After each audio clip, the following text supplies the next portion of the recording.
la mayoría de vosotros sois profesores de religión, algunos directores de escuela, sacerdotes, en definitiva, todos tenéis como vocación el transmitir la fe, ya sea a los alumnos en el colegio, en la catequesis o en otros ámbitos también el familiar, ¿no? Y hoy en día esa transmisión de la fe es algo que yo creo que nos preocupa a todos mucho. Y nos preocupa tanto, sobre todo en Occidente o en Europa o en concreto en nuestro país.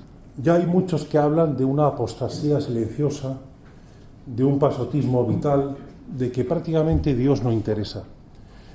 Y eso genera cada vez más ansiedad entre los propios católicos y en la Iglesia, ¿no? Y eso hace que estemos generando cada vez más reuniones dentro de la propia Iglesia, de que los pastoralistas se conviertan en verdaderas estrellas, ¿no?, del momento, porque son a los que se les reclama qué métodos o qué caminos hay que seguir para poder llegar al corazón del hombre o la mujer de hoy.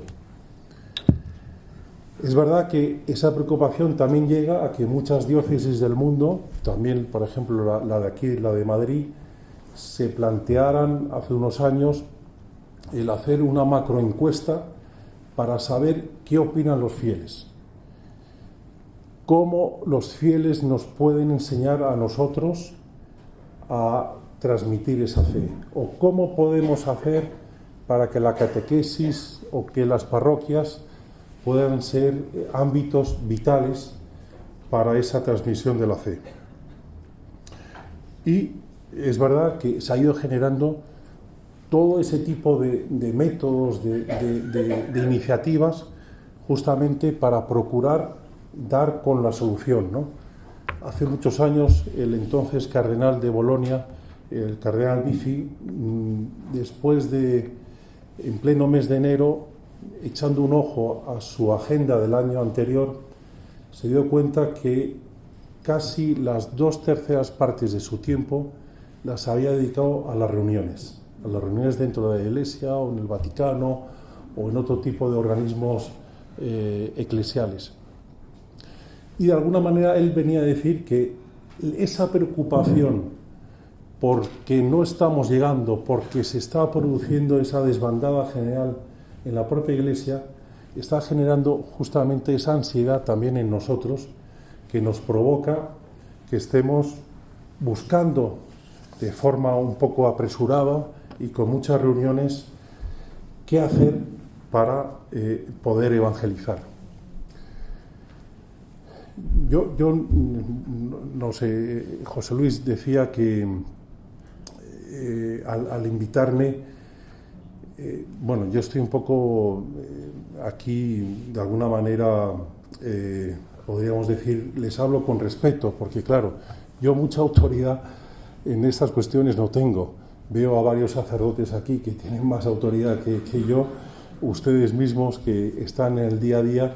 Yo simplemente soy un periodista, que es verdad que llevo años en la información religiosa, más de 25 años, o casi 25 años, o editando libros también de ámbito religioso, pero no soy una autoridad en cuanto a cómo hay que transmitir. Yo solo puedo decirles o puedo darles unas pequeñas luces o intuiciones que no sé si serán muy prácticas o muy ciertas, pero esa era un poco con un cierto atrevimiento lo que había planteado que les podría decir.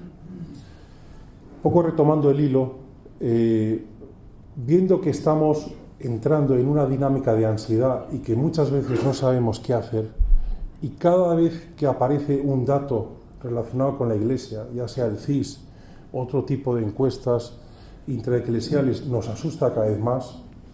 El último dato que podríamos decir que es sorprendente es, por ejemplo, que en Barcelona, en concreto, creo que solo 2 de cada 10 matrimonios son religiosos. 2 de cada 10 matrimonios son religiosos. Es verdad que aquí en Madrid o en otras partes de España posiblemente esa esos porcentajes sean un poquito más equilibrados, pero vienen a denotar esa preocupación que comentábamos antes. ¿Cómo hay que evangelizar hoy en día?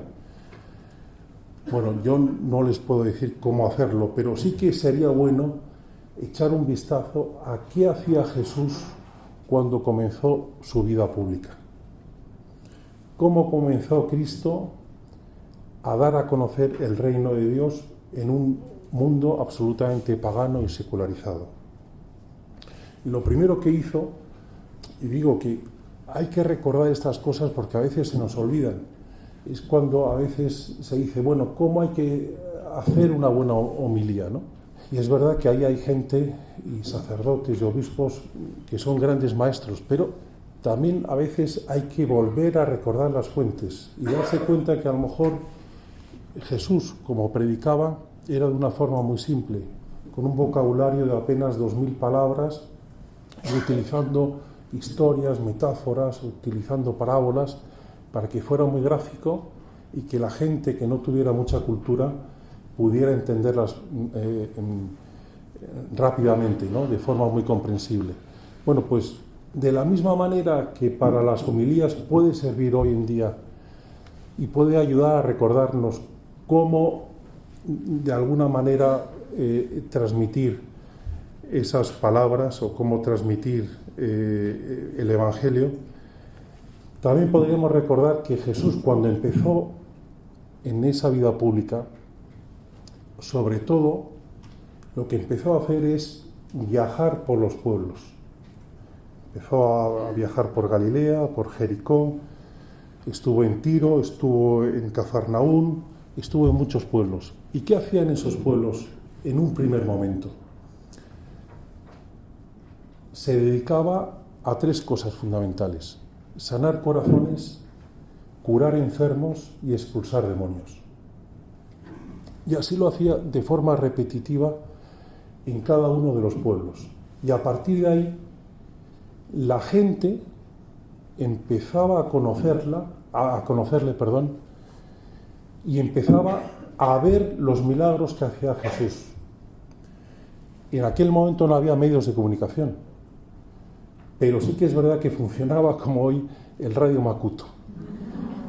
La señora Manola, que ha visto un milagro, que ha visto que la vecina de al lado estaba poseída por demonios y que ha venido un tal Jesús de Nazaret y que ha sacado esos demonios, y que llama o que va a ver a su prima o le dice a su hija, oye, vete a ver al tío Álvaro o al tío Juan y explícale lo que está pasando, lo que hemos visto en el pueblo.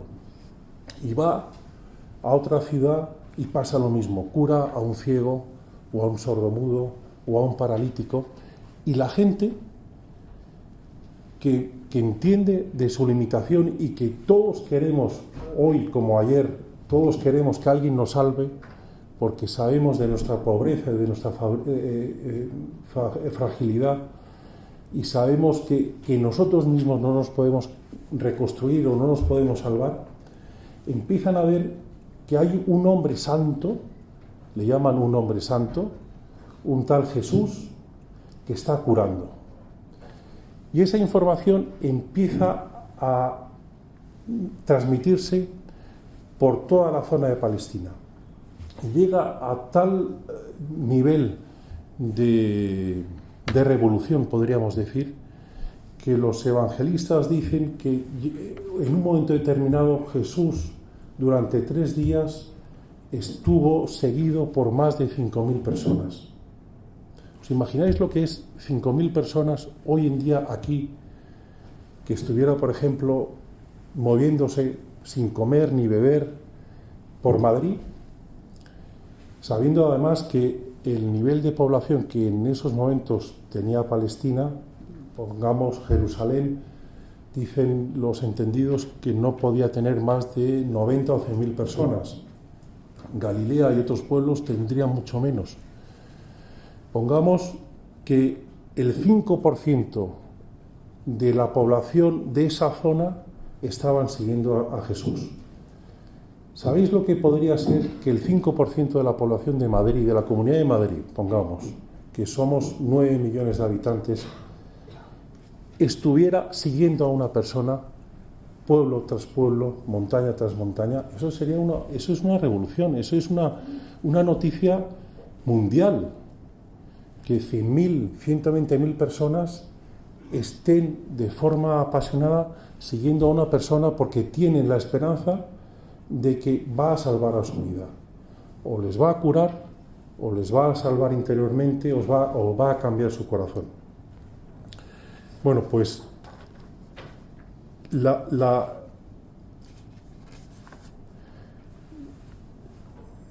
alguna manera la gente buscaba desesperadamente a ese maestro. Fijaos que en Cafarnaún se entera un paralítico que ese hombre al que le llaman santo está en casa, en la casa de un pueblo, del pueblo de Cafarnaún. Y le dice a 4 amigos suyos: oye, llevarme, porque me han dicho que este hombre me puede curar de mi parálisis. Y esos 4 amigos le llevan a la casa y se encuentran que está toda la casa tomada. No se puede entrar, intentan entrar por las ventanas, tampoco. Y hay tal certeza del enfermo, del paralítico, que Jesús le puede curar, que obliga a los amigos a que vayan al techo, a que hagan un agujero en el techo, que es que, claro, leyendo los evangelios de forma fría, no nos damos cuenta de lo que podría ser eso. Pero imaginaos que estuviéramos aquí todos, 100, 200 personas, y que unos señores están desmontando el techo, con todo lo que eso significa, y con toda esa incomodidad. Bueno, pues el paralítico de Cafarnaún obliga a sus amigos y es sanado por Jesús. O la hemorroísa, cómo tenía la certeza de que con solo tocar el manto de Jesús iba a ser ya sanada. O el siervo del centurión, otros muchos milagros que hizo Jesús. Lo que Jesús entonces provocaba en esa época era verdaderamente un problema de orden público. Y a partir de ese momento, cuando se reunía la gente, Jesús empezaba a predicar y la gente le escuchaba. San Juan dice en el Evangelio que esa muchedumbre, viendo los signos que hacía Jesús, empezaron a creer en su nombre. Y empezaron a creer de una forma tan grande que ya le estaban nombrando rey o Mesías. Es decir, que para que la gente le escuchara, primero Jesús tuvo que demostrar que tenía poder y tenía que ofrecer esos signos a la gente para que lo reconocieran como alguien que tenía un poder absolutamente sobrehumano. Bueno, después de 21 siglos, nosotros de alguna manera somos muy parecidos al hombre de hace 2000 años, ¿no? Seguimos teniendo esas carencias. Es verdad que en lo material hemos progresado, pero seguimos en muchos casos teniendo una falta de sentido, el sentido de la vida, o tenemos enfermedades o cruces que no nos dejan vivir, o tenemos una serie de aguijones que no nos permite que la vida sea fácil, y que de alguna manera buscamos salvarnos. Es verdad que el mundo nos ofrece que nos salvemos a nosotros mismos, y ahí está el éxito de los libros de autoayuda, ¿no? Que tienen siempre esos títulos tan rimbombantes, ¿no? Como el poder está dentro de ti, tú puedes ser feliz por ti mismo y demás, ¿no? Apelan un poco a todo lo racional, apelan a que tú puedes construirte tu propio Dios. Y desde, como decía José Luis, desde Religión y Libertad, una de las cosas que nos ha caracterizado es que desde hace ya algo más de 10 años nos hemos dado cuenta que ofreciendo esos signos que Dios nos regala todos los días, y por lo tanto nosotros como periodistas siendo de alguna manera notarios de que esos signos se producen de forma periódica, ahí es donde podemos ofrecer esperanza a la gente. Porque es verdad que, sobre todo en España, tenemos una mentalidad muy racional. O sea, la teoría nos lo sabemos, pero nos cuesta saltar, nos cuesta romper esas barreras racionales, ¿no? Y el cristianismo, de alguna manera, tiene una parte racional muy importante, pero tiene una parte que tienes que ir más allá. No puedes quedarte con una serie de seguridades, no puedes quedarte con una serie de muletas que de alguna manera te impiden avanzar. Tienes que saltar a la piscina, tienes que tener un poco de vértigo para realmente poder entrar en la confianza en Dios, ¿no? Últimamente, por ejemplo, en Religión en Libertad hemos publicado historias curiosas donde ahí se muestra cómo Dios, ante el grito desesperado de una persona, actúa, ¿no? Hace poco estaba en Italia una monja de la Comunidad de las Bienaventuranzas de Francia, que se llama Sor Emmanuel, que está ahora mismo en Meggiore, y decía que ella, a los 25 años, después de una vida un poco perdida, una vida sin sentido, en donde había buscado la felicidad en todas partes y no lo había encontrado en ninguna, al final, con 25 años, había decidido en un día concreto señalarlo como el día de su suicidio. Pero 2 horas antes de que llegara ese día y esa hora, le pidió a Dios, a ese Dios que no conocía y a ese Dios que tenía una intuición de que pudiera existir, pero que no tenía la certeza o que no tenía esa evidencia, le pidió que si realmente existía, que le salvara. Bueno, para no hacer la historia larga, a la hora una persona de alguna manera se abalanzó sobre ella o la interceptó y a partir de ahí empezó su proceso de conversión, ¿no? Porque de alguna manera comprobó en su propia carne que Dios había respondido a una llamada suya, ¿no? Y así podríamos decir casos y casos. Yo tampoco quiero alargarme, ¿no? Estos son testimonios que de alguna manera nos llenan de esperanza, nos llenan de fe y sobre todo lo que nos muestra es que en el Dios en el que creemos no es un Dios muerto, no es un Dios histórico, no es un Dios de los libros, sino que es un Dios vivo, un Dios que actúa, un Dios al que puedes confiar tu vida y tus problemas, ¿no? Y esos testimonios, como decía José Luis, sí que pueden ser un motivo o un instrumento o un pequeño camino para intentar golpear aquellas mentes racionales, por pequeñas que sean, que tenemos nosotros en la clase o en la catequesis o que tenemos en el grupo de oración de la parroquia, ¿no? Pueden servir para que nos demos cuenta que Dios puede hacer maravillas. Dice Pascal, el pensador, que de alguna manera el Dios cristiano ha determinado dar suficiente luz a quien quiera creer, pero también el proporcionar la suficiente oscuridad a quien no quiera hacerlo. Si se nos descubriera por entero, no tendría mérito alguno por nuestra parte adorarlo. Y si se escondiera completamente, nuestra fe resultaría imposible.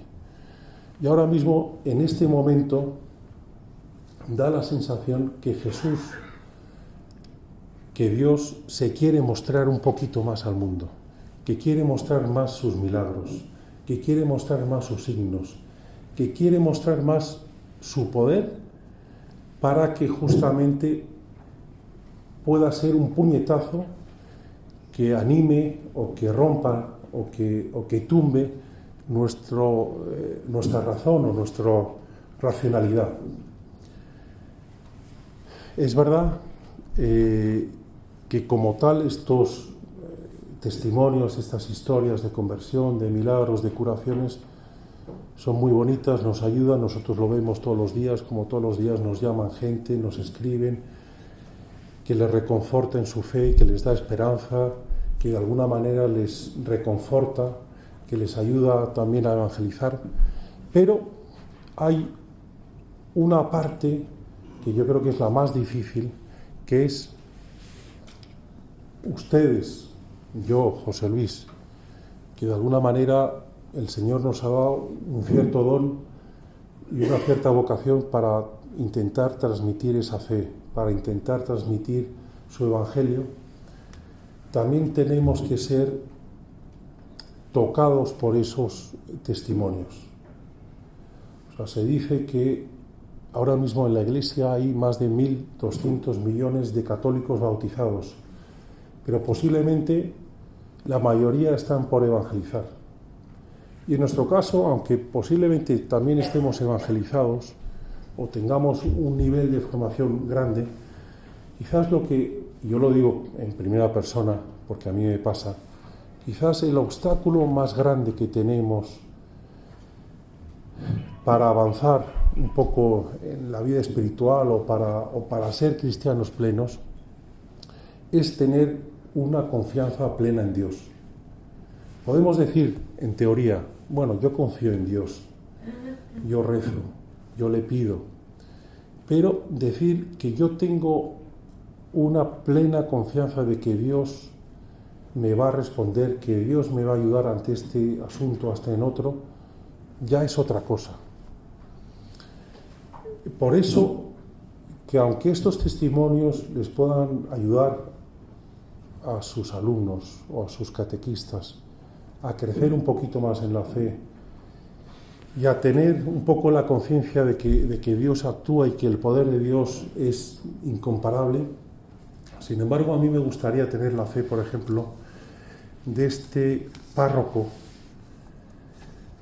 que en 1906, en la isla de Tumaco, en Colombia, cuando vio que se aproximaba un tsunami impresionante que iba a arrasar con toda la isla y con los 3.000 o 4.000 pobladores que había en la isla, lo que hizo es reunir a todo el pueblo y en procesión ir con el Santísimo a la orilla de la playa para pedirle con enorme fe, él y todo el pueblo, al Señor, que frenara ese tsunami.